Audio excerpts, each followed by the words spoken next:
తరఫున ఒక చేయబడితే 35,000 మంది వెనకలు ఉంటారు. ఈ వార్త మనకు చుట్టుపక్కల తెలిసే ఎన్ని వేల మంది వస్తారో లెక్కేసుకోండి. కాబట్టి ఆ విషయంలో మనం ఎప్పుడు కూడా వెనకడుగు వేయకూడదు. న్యాయం కాపాడేదానికి, ధర్మాన్ని కాపాడేదానికి ఎంత దూరమైనా మనం వెళ్తాం. పెట్టుకోమని చెప్పినాం. అట్ ది సేమ్ టైం కందికుంటన్న మన ఎలక్షన్స్ పీరియడ్లో మన సంఘం దగ్గరికి వచ్చాడు. చూడండి విచిత్రము, మన అంతకుముందు మన ఈ స్టేట్లోనే సీఎం తర్వాత అంత powerful person minister Peddireddy Ramachandra Reddy గారు మన సంఘం దగ్గరికి వచ్చి మనల్ని రిక్వెస్ట్ చేయడం జరిగింది. మేము సంఘం పెట్టి ఒక సంవత్సరం కాకనే ఒక పవర్ఫుల్ మినిస్టర్ మన సంఘం దగ్గరికి వచ్చినారు. మన సంఘం కెపాసిటీ ఏమనేది ఒకసారి ఆలోచించండి. మన సంఘం కెపాసిటీ ఏమనేది, మనం మంచి పనులు చేస్తేనే ఎవరైనా గుర్తిస్తారు. మనం మంచి పనులు చేయకపోతే గుర్తింపు లేదు. నేను రమేష్ నేను సర్వీస్లో ఉన్నంత వరకు నేను మేనేజర్, అంతే ఒక్కసారి నేను రిటైర్ అయిపోతా, నా గుర్తింపు ఏమి ఉండదు. ఇక్కడ కూడా సంఘంలో కూడా ప్రెసిడెంట్ నాకేం గొప్ప కిరీటం ఏం లేవు. మీరు అందరూ కలిసి ఎన్నుకుంటేనే నేను ప్రెసిడెంట్ అయినాను. ప్రెసిడెంట్ అయినప్పుడు మీరు అవకాశం ఇచ్చినప్పుడు దాని అవకాశాన్ని మన వాళ్లకు ఏ విధంగా ఉపయోగపడుతుంది, మన వాళ్ళ గౌరవాన్ని ఏ విధంగా మనం పెంపొందించుకుంటాం అనేది ఇంపార్టెంట్. అప్పుడే మన పేరు చిరస్థాయిగా ఉంటుంది, మన సంఘం పేరు కూడా చిరస్థాయిగా నిలిచిపోతుంది. ఇది మాత్రం బాగా గుర్తుపెట్టుకోండి. తర్వాత మన కందికుంటన్న గారు కూడా మన సంఘానికి రావడం జరిగింది, వచ్చి మన మద్దతు కోరడం జరిగింది. అప్పుడు ఒక విషయం ఆయన అడిగాము, సార్ ఇట్లా మాకు శ్రీకృష్ణదేవరాయల విగ్రహ ప్రతిష్ట కావాలా అని ఆయన వాళ్లకు వినతి పత్రం ఒకటి ఇవ్వడం జరిగింది. దాంట్లో తర్వాత నేను ఓవరాల్గా ఆయనకి ఏమంటే, సార్ మీరు అయిన తర్వాత 3 నెలల్లో మాకు ఆ పని చేసి పెట్టండి అంటే, 3 నెలలు అవసరం లేదు, నాకు 30 రోజుల్లో చేసి పెడతాను, మీకు ఏమైనా అభ్యంతరమా అని అడిగారు. అంతకన్నా ఏమన్నా మంచి మాట ఉంటుందా అండి చెప్పండి.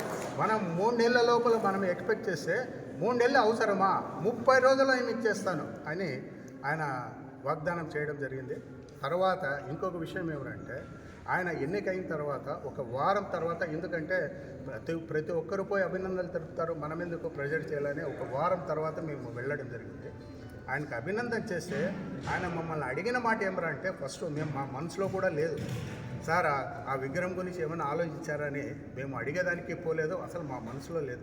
ఎందుకంటే ఇంకా ఇప్పుడు అయినాడు ఆయన, కనీసం 10-15 రోజులు ఆయన పోతే రిలాక్స్ అవుతాడని. ఎప్పుడు పెట్టుకుంటున్నారు విగ్రహం?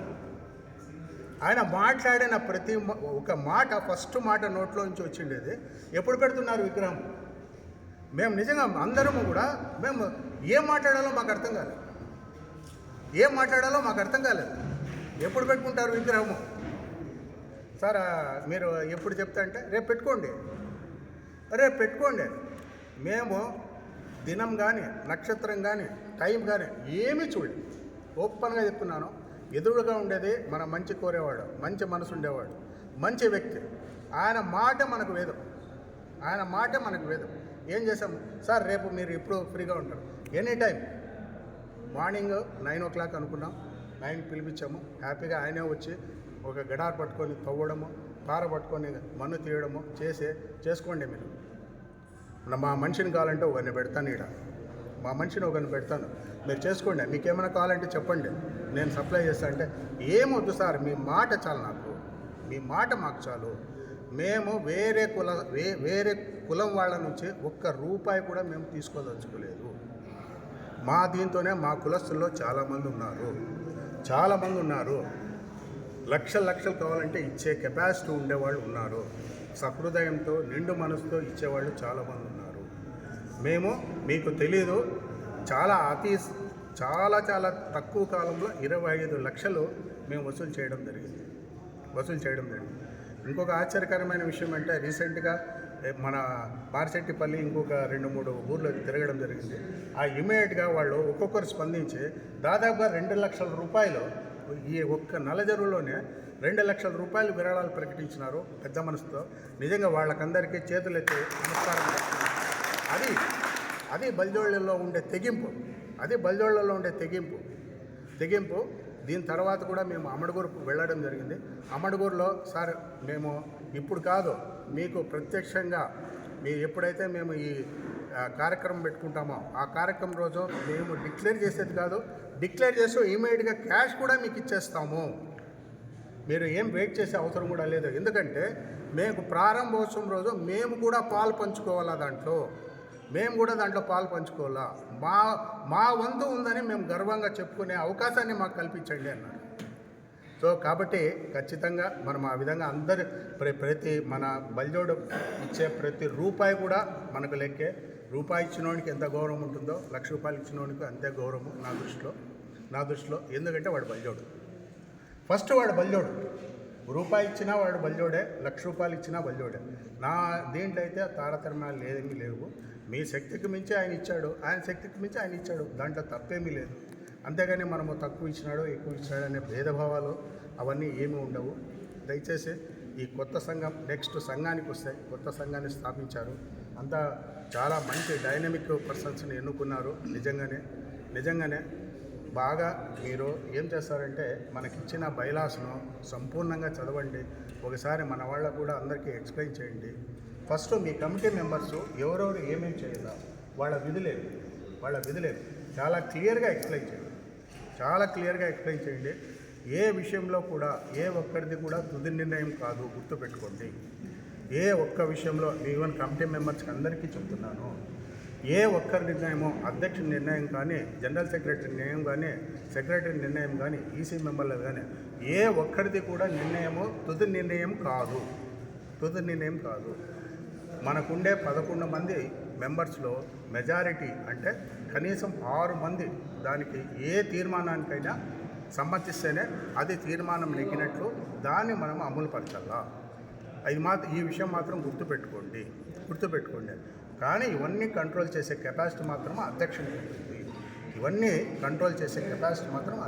ఉంటుంది.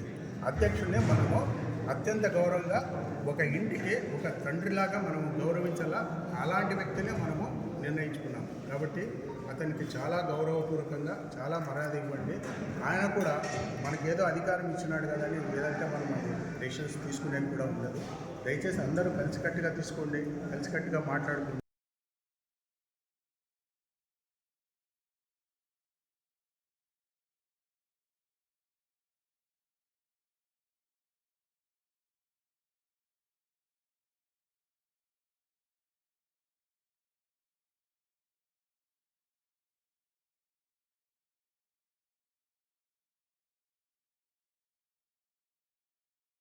గిఫ్ట్ కాదు వాళ్లకు, ఆ 10 మందిలో ఆ గిఫ్ట్ తీసుకుంటే వాళ్ళు పొందే ఆనందం, వాళ్ళ తల్లిదండ్రులకు కలిగే ఆనందము వేరే రకంగా ఉంటుంది. అది మనము వాళ్ళని చాలా ప్రోత్సహించిన వాళ్ళం అవుతాము. వాళ్ళలో కూడా అరే మేము చదువుకుంటే ఈ విధంగా గౌరవం ఉంటుందా మాకు అనేది మనం చెప్పిన వాళ్ళం అవుతాము. దయచేసి ఈ విషయాలన్నీ గుర్తుపెట్టుకోండి. ప్రతి విషయం గుర్తుపెట్టుకొని సంఘం అనేది అందరి కలయిక, అందరూ కలిస్తేనే సంఘం. సింగల్గా ఉంటే ఎవరు కాదు. మీకు ఏ ప్రాబ్లం వచ్చినా సంఘం దృష్టికి తీసుకురండి. వాళ్ళు ఒకవేళ బియాండ్ దట్ వాళ్ళకు మించితే ఖచ్చితంగా వాళ్ళు మా దృష్టికి తీసుకొస్తారు, మేము రావడం జరుగుతుంది. ఖచ్చితంగా మన వానికి న్యాయం జరిగేటట్లయితే